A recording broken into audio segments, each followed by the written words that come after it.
Welcome to the Las Vegas IT Management Podcast, and today I have the pleasure to be speaking to Wil Lewis, who is a system administrator. Hey, Willis, how are you doing today? Hey, doing great. How you doing? I'm good, and I think you had told me that you just got back on vacation. Yeah, just came back, took the family on a cruise to Mexico. So it was our first Oh, time doing a cruise, and we did it with the kids. So it was fun. Definitely not a dull moment. Nobody got sick, so that was good. Yeah, it was a nice time. Nice. got, Lots of got it. lots of What? energy.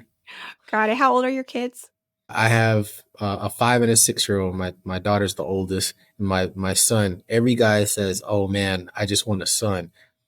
Then you get a boy, and good Lord, be careful what you ask for because they are a handful. If I had wound up with just a bunch of girls, I think I'd be sitting on easy street. But oh my goodness, boys are just, they're no joke. Got it. And you know, it's so funny that you say that. Mine's the exact opposite. I have a 5-year-old and a 2-year-old. And my little boy, I would probably say is an angel. Aw.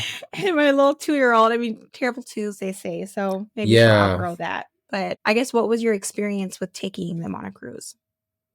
it was good. It was good. My kids love to travel. And like I said, my son's very energetic, outspoken. Every time we hit an elevator, if there was like an older person going onto the elevator with us, he'd be like, "Come on, grandma, come on, grandpa, let's go." It didn't matter what race they were. He was like, "Come on, grandpa, let's go."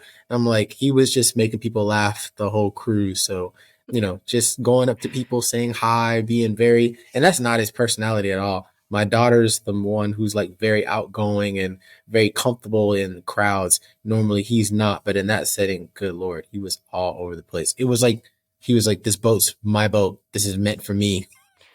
Got it. No, So I'm gonna use it." that's very exciting. I've only Hmm. been on a few cruises, but I have not taken my children, which I'm excited to do so. But Will, I would just kind of like to learn Yeah. more about why or how you became a system administrator. Sure. So, you probably heard this story many times, but, I started at the ground level just like everybody else. I was working for Amazon in the warehouse here in Las Vegas. They have like five or so warehouses. And basically, they were looking for anybody who was for the peak season who wanted to help in IT. You could. And basically, anybody who applied got it. And so I applied. I didn't have any kind of training or schooling or anything with computers at all. I did go to college, but it had nothing to do with system administration or systems. It was for computer graphics. So I jumped in. My boss was very cool. She trained me and showed me a lot of the ropes and just basic troubleshooting when it came to computers. And I think printers was also a big thing we're also working on that time as well. So that was just seasonal. So when I got out of working for Amazon, I was working for another company, and then the same boss put an ad out on LinkedIn. So we're looking for a help desk slash desktop tech for a call center. Anybody interested applied, and I still had her number, and I texted her and I was like, "Does this person need certs or a degree? If I apply, what's my chances of my resume getting looked at?" And she said, "If you apply, I will give you the job today." I said, "Okay." So I applied and I interviewed with her and one of her counterparts, and I got the job. And then that was my first desktop slash help desk role. I did that for a year for a call center, and then I slowly started to move up. I was told that if you wanted to learn more about IT, you need to be in an environment where stuff is breaking all the time, which is, I totally agree with that to this day. You need to be in a system where there's a lot of different departments, enterprise environment where there's a lot of people touching different stuff, and you can be exposed to a lot of different things. So I was encouraged to look on the strip. So I applied and I wound up working for a brief period at the Cosmopolitan. And then because of my reputation and my work ethic at the time, I was working at the Cosmopolitan with a bunch of other temps, and everybody knows everybody in Las Vegas when it comes to IT. And a lot of times people won't hire people unless you have either a reputation or, someone you can vouch for you, right? And so a lot of the guys who worked at IT at the Cosmo used to work, are now working. Yeah, they're now working in IT at the Win. And so they say, "Hey, man, we need some more talent. What do you guys have?" "Oh, we got a bunch of knuckleheads. Oh, we do have this one guy. He seems like he's really trying. He's working hard.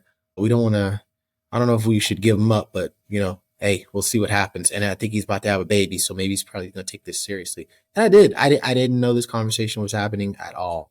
And so I was just told, hey, the wind's looking for help. Why don't you check out the wind? And then I met with people who had already been talking about me that I didn't even know. And we had an interview and I killed it. And I wound up working for the win and the IT team there. It was a fantastic experience working with knowledgeable people, working with people who, frankly speaking, in a minority sense, you just don't see a whole lot of minorities in IT. And I worked with a bunch of minorities in IT, Black, Asian, Hispanic, and everybody was working hard. Everybody's serious about their craft, taking it very, very seriously. And so being in that environment, I learned even more. And from there, again, I got recruited to work for a company called F&F, who is owned by Bill Foley. Bill Foley is the owner of the Las Vegas Golden Knights. I worked in direct with his team on his board of directors, and I was support staff for those guys. They have an office in Summerlin. I was working with them, and so from there, I did that job for a little bit until I find myself here at this present company where I'm working as a system admin. I've been here at this company, this small paint company, for about 4 years now. And so it's been a wild ride, but my main thing is that I take every day seriously. I take every day with a grain of professionalism, and you keep for yourself, you keep that standard high, so that when you come into work and you try to do the best that you possibly can, because you never know who's watching, you never know who's talking about you, you never know, because you may think you're shooting towards this goal, not realizing that someone's trying to open up a door for you that you might not even know about. So. Got it. Oh, and I Sorry, I do know that have. was a lot. No, you're fine. I was trying to talk, and all of a sudden, I was just it wasn't coming out. No, Sorry. that's no, that's pretty. Sounds like an amazing experience. So one thing led to another thing. That's what it kind of sounds like. And within your role, what does a typical day look like? So you come in, checking emails, seeing if there's anything outstanding from the day before or this morning, checking my voicemails and my calls, checking my cell to see if I have any calls that came out early. We're not a 24-hour house, but we do have East Coast and West Coast hours. So over here on the West Coast, we do have a whole nother side that we support of locations within Pennsylvania, uh, North Carolina, just spread across the East Coast. And so, they're getting started before us at least 2, 3 hours ahead of time. So I might have to check on something that might have been an issue a couple hours ago before I even came through the door. And then I'll check that. I'll check in with anybody here locally, see if they need any assistance here. And then after that, it's checking in the ticketing system and seeing if there's anything outstanding, anything that needs to be done. Communicating with my boss, making sure that we're good on any projects, updates to any projects that might be forthcoming. It's Q4, so we're winding down any projects that we may have been starting, and then looking forward in the next couple of weeks to hearing about any new stuff that's going to pop up. So that's pretty much on a day to day how it is. There are small little things that we're checking throughout the day. Maybe we might get alerts about power issues, or might get alerts about network issues, but those things, at least in my realm, happen far and in between. You have a lot of times where you're taking care of a particular issue, right? And then you may have 2, 3 hours of downtime. So it's important of knowing how to manage your downtime and learning what you can do so that when a bigger issue shows up, you're not like, oh, you're more like, okay, I'm prepared for this, right? Okay, so printer went down. Okay, well then during my downtime, did I make sure that I had another printer available? Do I have stock ready to go in case a particular network device goes down? You managing your downtime is just important as making sure that you're taking care of the issues, whatever they may be, in a timely fashion. Got it. So just the importance of, I guess, thinking ahead. Is that what Yeah, you would say? being organized. Yeah. Got it. And then so when it comes to, some of the challenges that you do face, in managing systems for your industry, how do you address them? When it comes to the systems themselves and it comes to the computers, just like a mechanic would say, fixing on cars and fixing issues that happens with cars is really not that difficult. Same thing with computers, fixing issues that come across with your network or your computers are not that difficult. What is difficult is managing the issues with your users. It might be a behavior that is is not good that needs to be fixed. Let me see what's a better word than saying not good. I don't want to say unprofessional, just something that's not safe. If there's something that's not safe, maybe it's a user who's browsing on the internet too much and clicking on sites he's not supposed to be going into. You can't white and blacklist every single site. So at that point, you just have to be able to, okay, all right, when you're on a company resource, this is how you need to conduct yourself.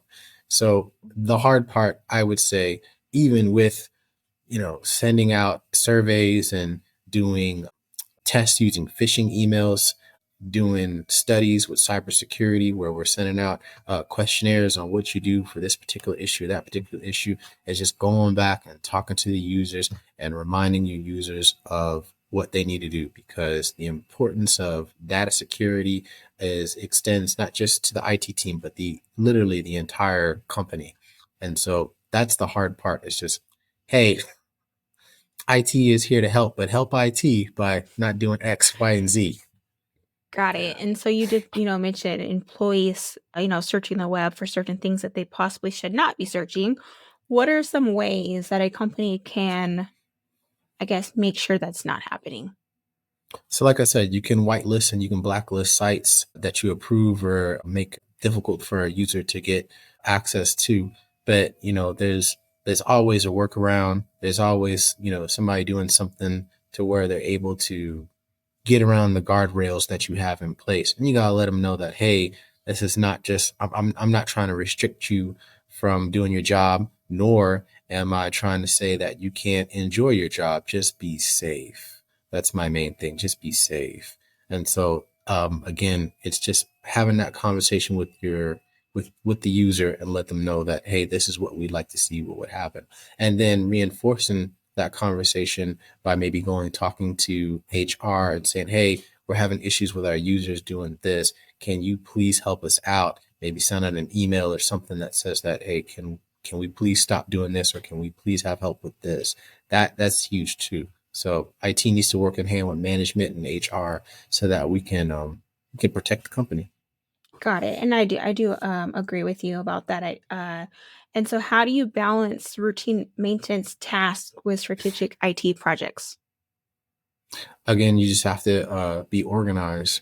Everything there's 24 hours a day, your 8 hours a day that you have here at the office. You can easily take care of most of this stuff within 2 hours. It's just what day, what time, and then holding yourself and the team to those dates and times so that you can be able to take care of whatever needs to be taken care of. So you can knock down those bullet points. Obviously, certain things may come up maybe end of the year, maybe payroll is about to come out. So, all right, so then we need to be a little bit flexible, maybe to make some adjustments.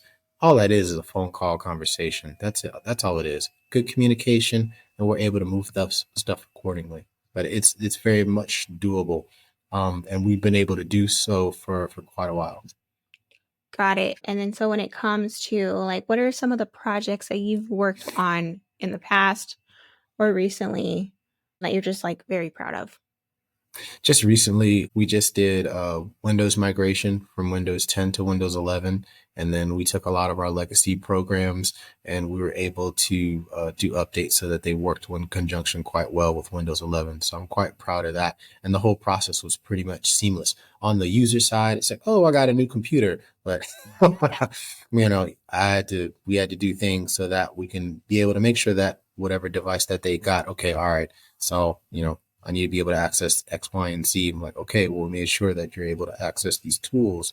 Just, it's about being well organized. And so we for us in our area, we knocked it out state by state and instead of department by department. It worked out really well for our team here. So I'm really proud of that project because there's yeah, there's some high level entities that I'm thinking about right now. No, I just went to go visit one and they were still rocking Windows 10 and Windows 7 because it's such a difficult process for you. when you're dealing with vast amounts of money and you're dealing with the public, you're dealing with several thousands of people coming in and out of your doors every day. It's really hard for you to migrate to higher systems in real time because you can't slow down. That how much money are you gonna willing to lose by having the system go down?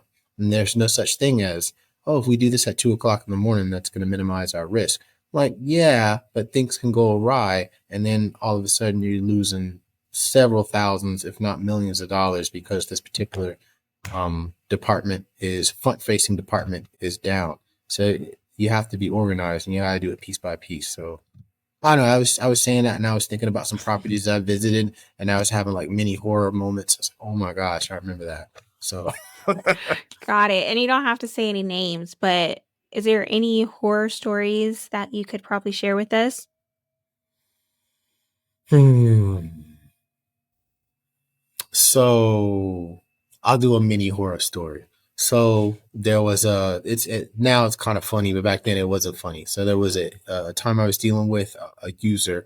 The user went out of town to go on vacation, and when they came back, they said that I stole their keyboard and mouse. I said, "What? Yeah, you stole it, Uji. You're the only guy. You're the IT guy. Me. Yeah, you. You're the thief. Okay." So I calmly went over to the desk. I said, let's see if we can find your keyboard and mouse. We found it. It was locked inside the desk. And so I didn't get upset. I said, here's your peripherals. Let me know if you need anything else. If something's not working, let me know. And I walked away. Later on, that user wound up apologizing. And I'm not, I'm talking about somebody who's like the head of like HR, not HR, AR, accounts receivable. So I'm like, oh my goodness, you got to be able to have soft skills in IT and don't get too upset because people are we're creatures of habit. And if you mess with my stuff, because I know IT mess with my stuff, you got to be careful not to get offended. So that's the most immediate horror story I can think of. I mean, there's other stuff that I've come across. I mean, I was working for one particular property. Don't ask me why we did this, but during night shift, we processed all the credit card and all the debit card transactions for the day every night. And I don't know why IT was doing this, but the night shift at midnight every night had to take care of this. And if it didn't get done, it was a cluster in the morning. And so there's a couple times guys like, I don't know, fell asleep or whatever, and it didn't get done. And so we'd have to put all hands on deck to try and knock out this report before 10 a.m. the next day. Yeah, it's been stuff like that. Yeah, a lot of times though. I mean, for the majority of the issues that I've seen in IT, I mean, even a network going down is not the end of the world. I mean, there's certain things you can do to bring it quickly back up, but it's just mainly with your users. There's IT and your users. Are we on the same page? Because if we're at odds, then it's a problem. It's like you fighting with your mechanic, you know? Got it. And I guess what are ways that you can make sure that you guys are on the same page? Communication, just having good communication. And I know it sounds redundant, it says, but it needs to happen. It's just like gentle reminders. I'm like, okay, don't put your passwords in plain text on your desk. Don't leave your computer unlocked. If you're gonna go on vacation, make sure you send out your messages letting you know that everybody's gonna be on vacation. Don't post on social media how long you're gone for and when you're taking off for. You make yourself an easy target you know yeah, just don't do stuff like that. It's just constant, just gentle reminders like, well, you guys are just being like sticks in the mud. It's like, we want you to be safe. Especially the thing about social media. There was a lady who went on vacation. She said when she was going on vacation and how long she'd be going for and the day exactly when she came back. When she came back, her home was clean. Her Mm, neighbors thought she moved. Someone came with a moving truck and cleaned out her whole house, and they got thought it was her. It wasn't her. it. It wasn't Well, her. The thieves just knew the date and the time. God, no, that's horrible. Yeah. That would be awful, an awful experience. And so, can you share a specific instance where you solved you did mention you did mention a challenge, but can you just share with us a critical IT issue that you solved and how it impacted the organization? Let's see. A critical issue that I've recently. I mean, just like this week, we had our network go down here locally, And so the I didn't realize this had been a pattern. Apparently, this has been the third time it's happened in the last 2 weeks. And so, long story short, we have a Cisco appliance that's basically it's going out, and so we're going to need to replace it. But the network went out, just died, boom. So we got notifications, and I got a notification on my phone from the Meraki appliance that this is going down. Went back into the server room, rebooted the appliance, check the appliance for any damage. Sometimes you can even smell smoke coming out of these things. No smoke.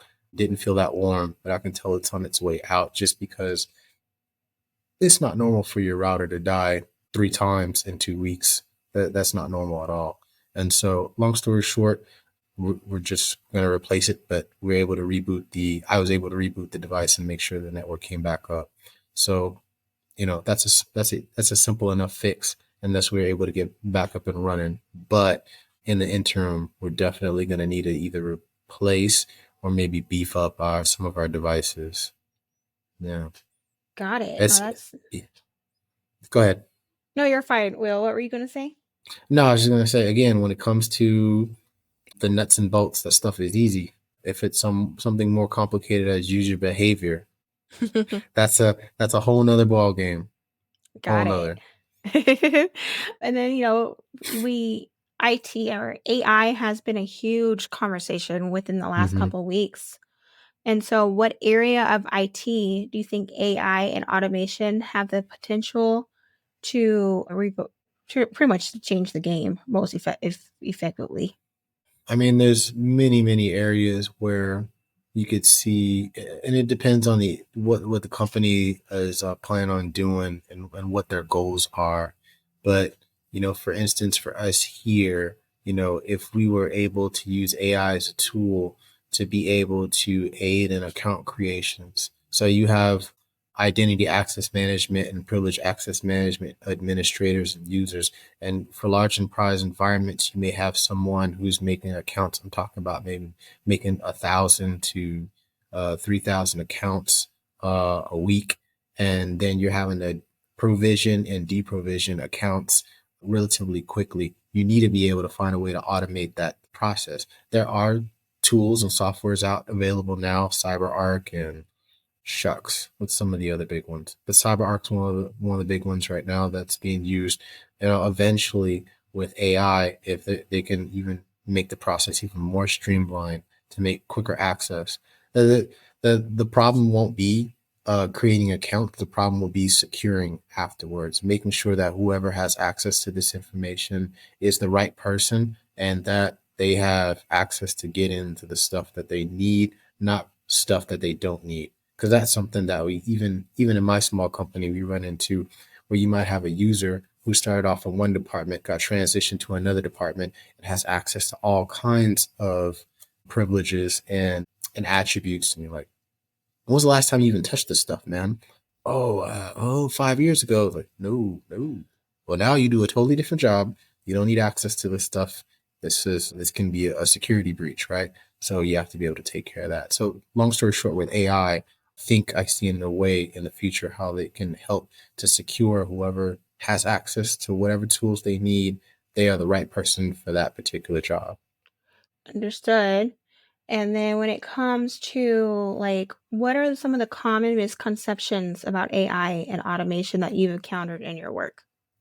Well, I mean, the common science fiction thing that like, oh man, AI is going to become sentient and do its own thing, and we're going to have to worry about Skynet, like the Terminator. I think just like a lot of high profile guys in that space have stated that even Musk has said it's a tool. So you got to be able to use your tools accordingly. Are there people who are going to use that tool to do some stuff you shouldn't be doing with it? Right? Yeah, deep fakes exist. Right? It's easy to use upgraded versions of autotune to make anybody's voice sound like anybody you want them to. Right? So yeah, there's people going to be able to use that stuff for bad, right? But then for those of us who are using these tools in a professional setting, it's like, are we making sure that we're using the tools in the right way, in a way that's beneficial for the public at large? Got it. And I understand that. And so how does your team approach cyber? One of the things, hot topics as well right now is cybersecurity. But like, how does your team approach cybersecurity in the age of, as there's increase of threats? So we've done the best that we can to buckle down and make our data as secure as possible. Like we own our own data. We are domainless, which is also huge. I know as time goes forward, eventually that we're going to have to put some data on the cloud. It's just easier with different types of software that as changes need to be made and certain arguments need to be made. So let me be specific. So imagine that you have a software that you use to design vehicles, right? Design cars. But then say that like, okay, well, I'd also like my billing to also come into that as well. That way I can see customer transactions and, all that stuff in real time, right? So you will need to build that out into that application. Having that on the cloud makes it easier for both the developer and the client to be able to use the tool and to be able to edit the tool at the same time. So people have been doing that for years now, right? So that's something that we're going to here at my company, we're going to look forward to working with in the future is being able to have ease of editing our tools and at the same time ease of use of our tools when it comes to cloud integration with what we have here. That's going to be necessary. And we're at a point. It's good. It's necessary. It's not even like needed. It has to happen. And so it's just important that we take the proper steps and we be, I guess, integrating in a smart way so that we keep our data secure. And so that's some of the stuff we're going to probably be working on here in the next few years. But yeah, and then like I said, testing our users when it comes to phishing emails. We've even integrated more tools to help out with security. I mean, the stuff's so good now. I mean, like, before I could be able to access a lot of tools off my phone, and now the system's like, nope, don't do that. Don't do that. Don't do that. I'll shut you out. Okay, all right, good. It's working. It's working. it's it's doing its job. Yeah, it's doing its job. Got it. And then when it comes to, well, you did say like doing things, I had it, my question. But pretty Sorry. much it's, no, you're fine. You're doing an amazing job. But pretty much it's just the importance of, as you've been saying, just the importance of thinking, pretty much pre-planning everything out to make sure that you stay organized and the company stays safe. That's Yes. kind of the thing that I'm currently getting from what you're saying. And one of the, things that employees are probably, a lot of people are very concerned right now about when it comes to automation, about, AI potentially replacing jobs. What are your thoughts on this?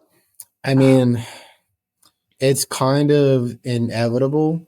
At the same time, too, I would say you should not fear AI in the sense that, so back in the day, horse and buggy was scared to be replaced by the automobile and the steam engine, right? Now, does that mean that we've suffered losses in jobs?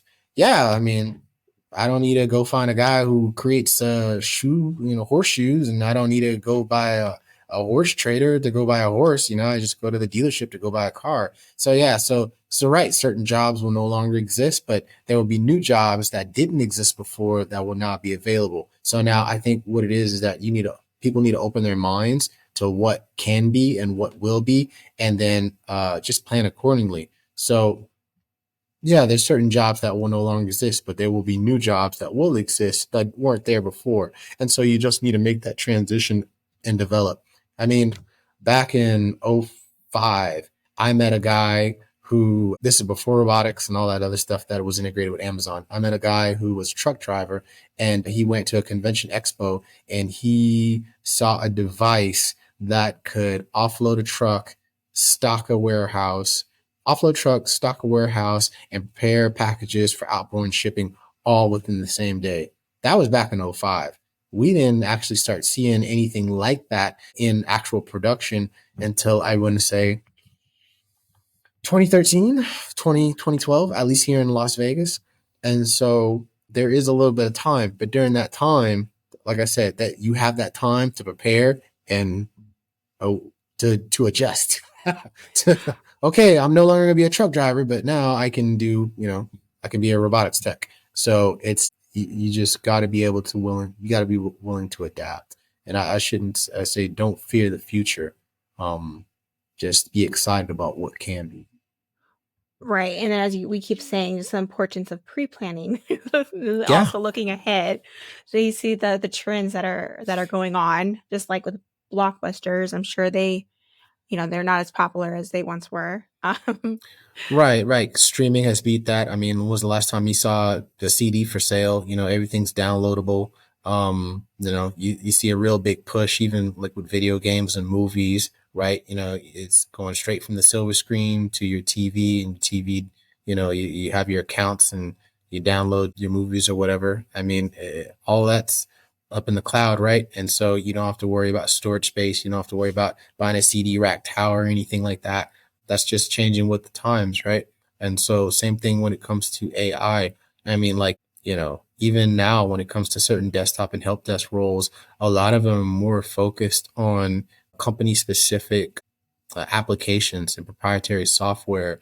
And, you know, still, as long as we're using keyboards, somebody gonna spill coffee on a keyboard. So you need somebody to go ahead and replace that or troubleshoot that. But I mean, with AI, again, there's a, you know, you can use that tool to be able to just those tasks that are just mundane and repetitive just get taken care of. You know, I mean, it's been a while since I actually seen or worked for a company where it's like, oh man, I lost my password. You know, okay, well, did you call the number? Did you follow the link? Boom. I mean, you follow the link, then you can just replace the password all by yourself. You don't need to call me anymore. You know, does that mean that now as a help desk person or help desk or desktop person, my job is obsolete? Absolutely not. That just means I can focus on other stuff that's more important than my user's bad memory. Got it. No, that totally, totally, totally makes sense. And so, what are the keys or the key to building a strong IT team that can adapt to rapid technical changes?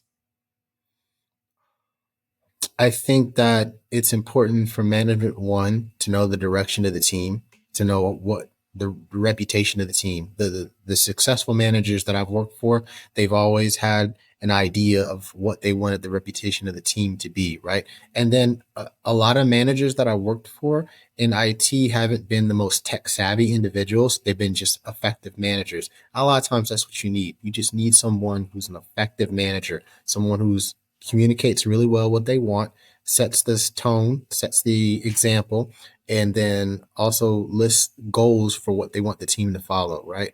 And so that's really important. You know, not everybody in IT, and neither should you try. No one should try to become an expert in everything. You shouldn't. You know, you should specialize in one thing, maybe two things, get good in that, and then, you know, you can make really good money specializing in these particular, you know, disciplines, whether, like I said, whether it be cybersecurity, whether it be, I saw a girl who was a network administrator. She was making good money as a network administrator. That she transitioned to firewall administration, and she made even more money doing that. And you would think that it wouldn't be the case because she specialized in this particular firewall on this particular application. She was able to make more money and work from home. So, but I digress. When you're talking about your IT team, you know, you need to be able to set them up for success, and then beyond that, because I find that most people in IT are just curious by nature or thirsting for knowledge, then you need to be able to create some kind of knowledge base or a university center so where they can continue on learning. So that maybe it's providing more certifications, companies providing paid certifications, or you know, enrolling in classes, whatever, so that you can keep your people constantly on the edge of whatever new technologies is showing up, because whatever we learned, you know, 2 years ago at this point is obsolete, you know, and so it's really important. No, that's very, very true. And as you said, we've all heard it. Someone who's a master of everything is an expert. Pretty much, they're not good at, Mm-hmm. they're not good at what they're doing. Well, not saying that, Mm-hmm. but yeah.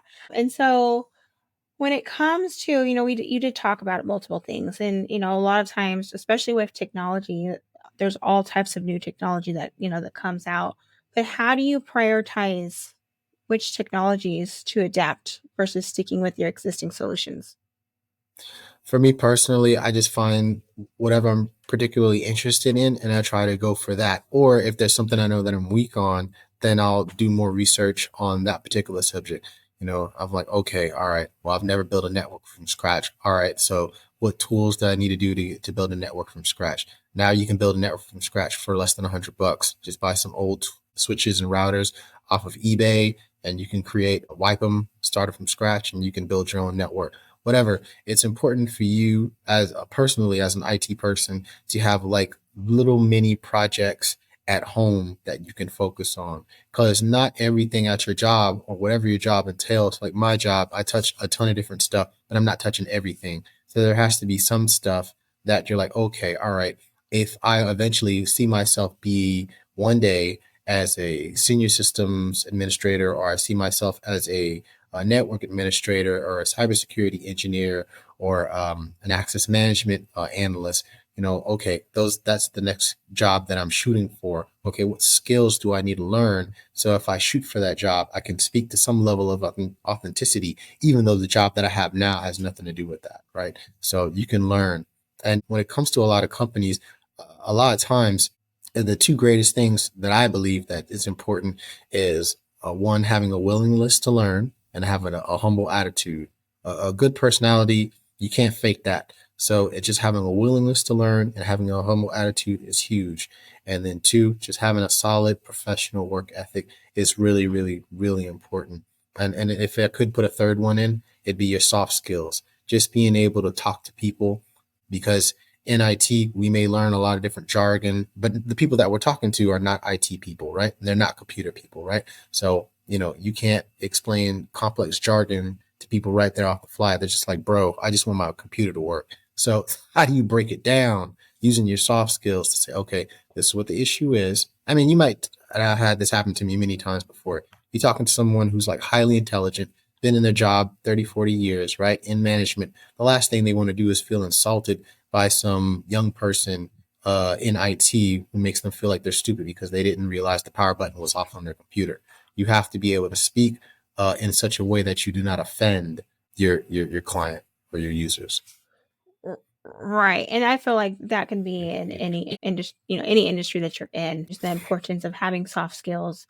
And then, so how do you like stay motivated and engaged in a field that, as we talked about technology, but like it's consistently changing. So how do you stay Mm-hmm. motivated and engaged?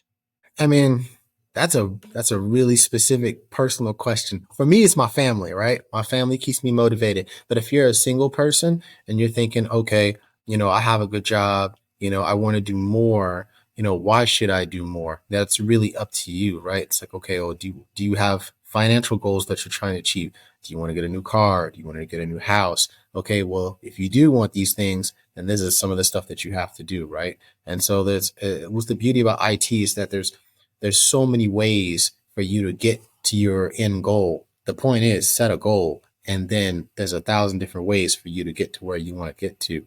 I saw this guy on social media. I follow him, young kid, 22 years old. He got his start and help desk. Then he transitioned to like the manager, little mini manager of his help desk team. And eventually he got a remote gig working for a tech company. Oh, excuse me, a call center, but he worked as an identity access management engineer. And then he was able to stack those jobs and a blue team. He was able to stack his blue team jobs and to where he makes a fantastic living. So now he makes over 400,000 a year working in IT, all remote. So again, the sky is the limit.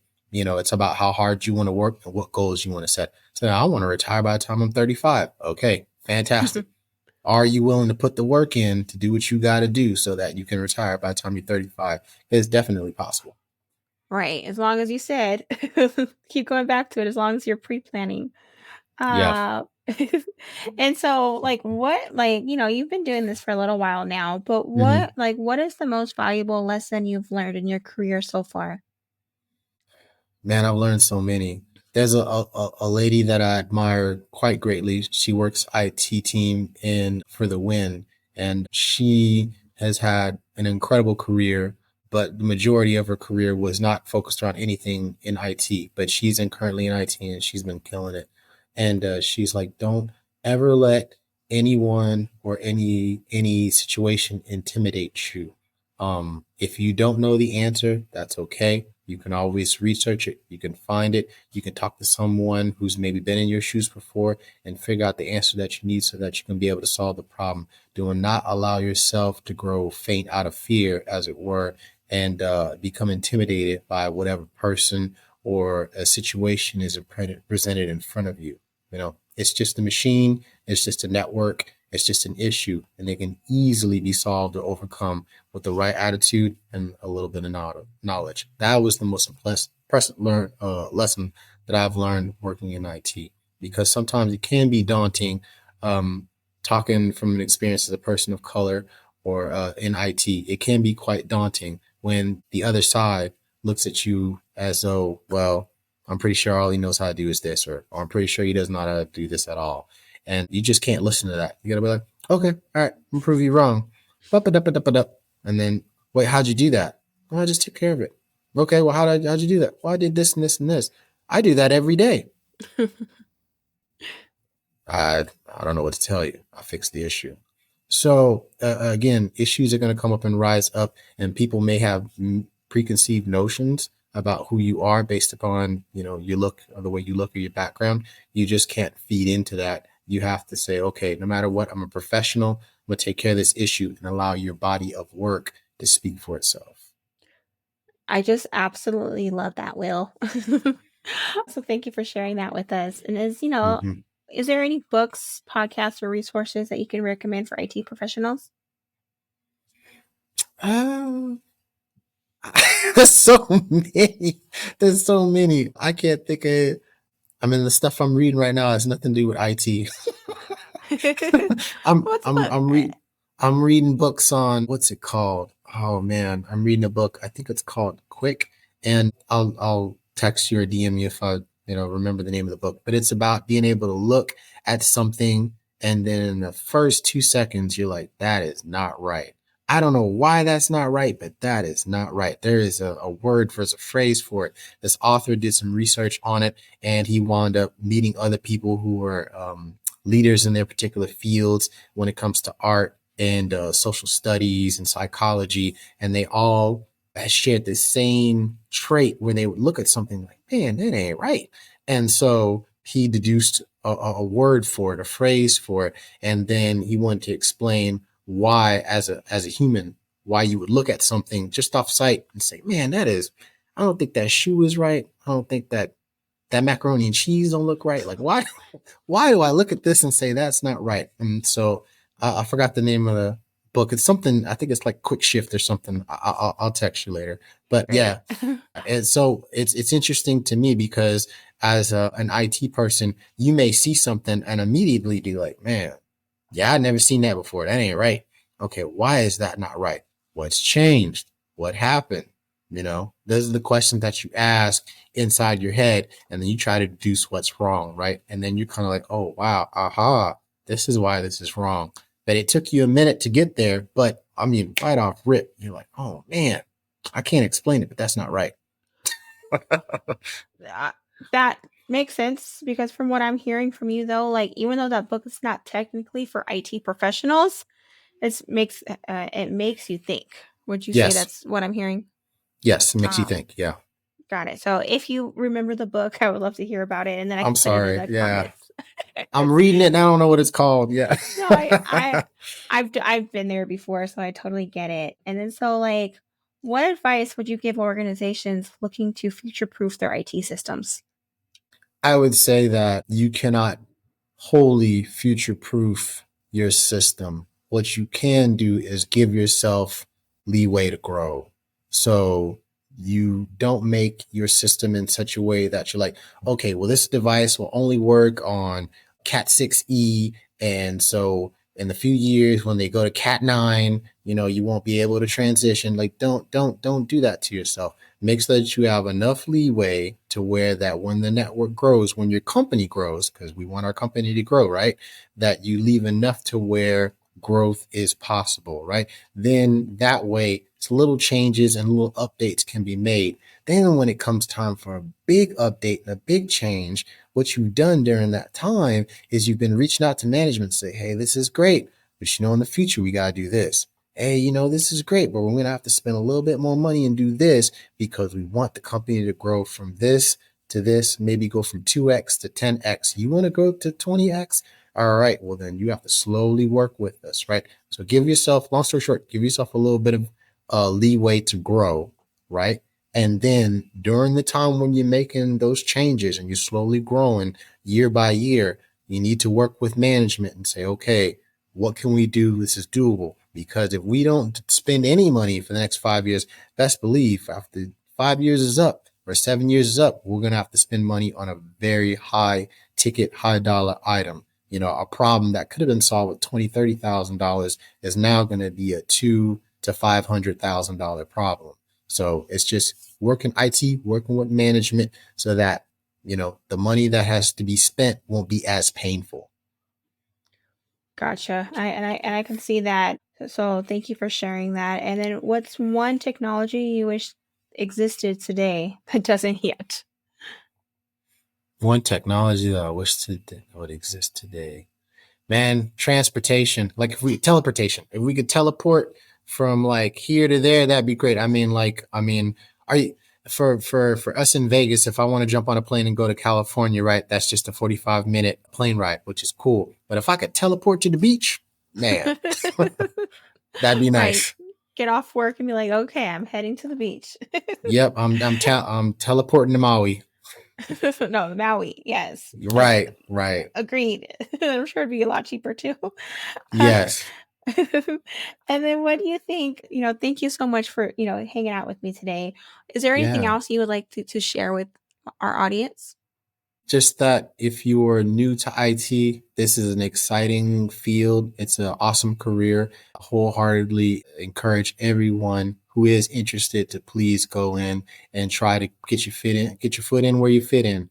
Don't feel bad that there's like oh man, the market's oversaturated. That is not true. I forget what the exact numbers are, but when it comes for cybersecurity alone, like the personnel needed is massive. And also don't be discouraged too now about how the job market is right now. I mean, a lot of people are saying, oh man, there's like ghost jobs and employers are just like doing interviews. And then I'm not hearing like I'm getting ghosted after being told that, oh, for sure I got the job, but you never got an offer letter. Don't get discouraged by that. Just keep pushing forward, keep growing, keep learning, because eventually you will find that spot. You will get in where you fit in, and it's going to be great. You just got to continue to work at it. I'm speaking from personal experience. Just keep working at it, and eventually you will get where you need to be. Thank you, Will. If someone's looking to get in contact with you, what's the best way to do so? My LinkedIn's always, I answer that sucker quick. You know that. So LinkedIn's probably like the best way to get in touch with me. Also, I also have my email up on there and my Gmail. My Gmail is also pretty good too as well. That's the best ways to get in contact. Awesome. Of course, right before we end. Will, it's been a pleasure today. All the details, the links, I will be sure to put that in our description. And you have an amazing day.